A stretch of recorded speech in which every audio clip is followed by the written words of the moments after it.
Hi, I'm Becky Moran, and I'm an occupational therapist. I work at Concussion Healthcare at Parkwood Institute in London, Ontario. Occupational therapists help patients and clients return to their tasks and activities. This could be something as simple as brushing your teeth to something as complicated as returning to work or school. I always like to say that OT is skills for the job of living.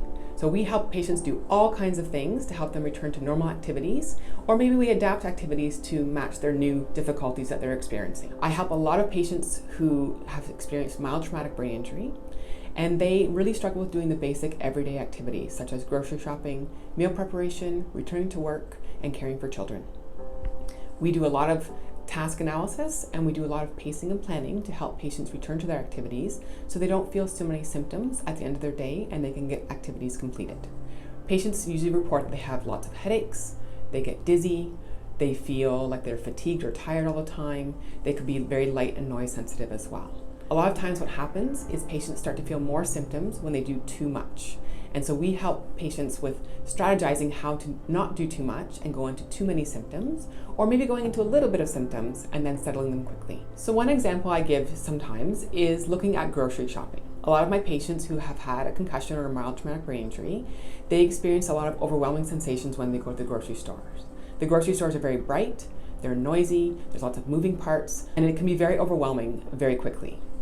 So I help patients strategize and maybe go at non-peak times a day to the grocery store, or perhaps wearing a hat or sunglasses indoors to help with the bright lights.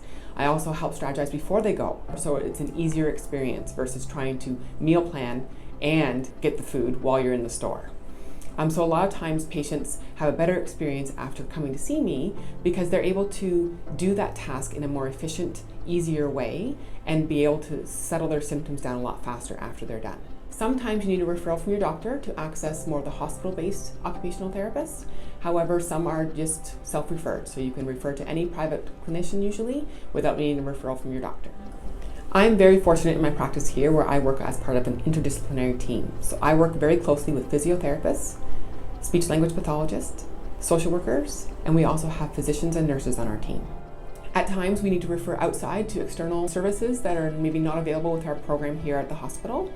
Sometimes patients who have jaw difficulties are referred to specialized dentists. Some patients with extreme noise sensitivities are referred to audiologists.